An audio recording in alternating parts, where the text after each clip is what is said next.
Hello guys, I'm going to tell you how you can set up a walk-in customer for your repair jobs, so you can make repair bookings very quickly. And for the clients who are not giving you the information, are the clients who are very hurry, after you have installed the RepairBuddy, the latest version, you can just go to general settings, and here you will see that the system already have created a walk-in customer by default, and it have assigned it as a default customer to itself. So if you want to change walk-in customer to something else, like you want to say it guest customer, or maybe in your language you want to say something, either you can edit this customer, or you can add a new customer. And after adding a new customer, you can just search here and select that customer as a default customer.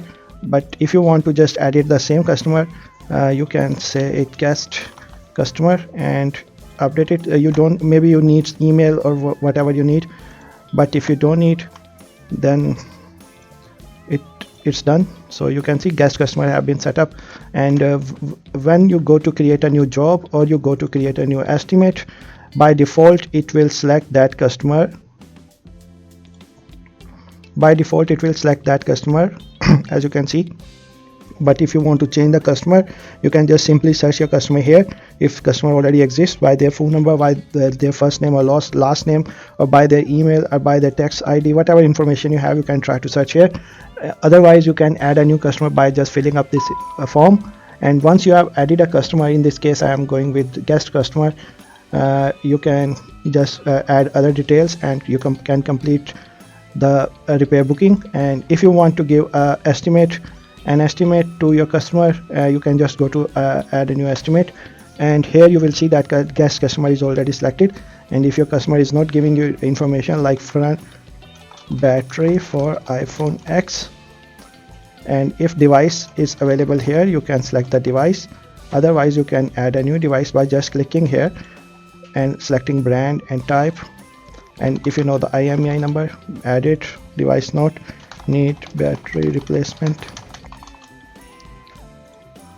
After adding the device, you can just search for part. This part is here, and if the part is not available here, you can add a new part by going here. Or for detailed version, you can go here. And extra item like screen protector, if your client asks for this, $10. And this is how you can create estimate for guest customer. And once an estimate is approved, you can convert it to a job, and you can just print it and see how for a guest customer you can create estimate. And similarly you can create a job like screen replacement. And if you know the technician, if you know the technician, you can assign technician to this job also. Let's say this it's this device, and let's add the device, then add a part here, maybe battery doors, and then service. I'm just selecting random service for now. And extra item, like you are selling them used power cable, $10, and that's done. Further you can check payments, expenses, and appointments. Here you can see whole history of the job. Here you can see send a feedback request to your customers, and here you can select the job status. If it's in process, it's in ready or complete. And here you can send generate signature request. Here you can generate a signature request if you want to collect a signature from customer, and you can set priority for it. And there are many options, but this is not a topic right now. But now let's print it, and you can see this is how you can create a repair job for a guest customer or walk-in customer. So I hope this feature will help you and will make your life easy for the customers who do not give you information. So that's it. Thank you.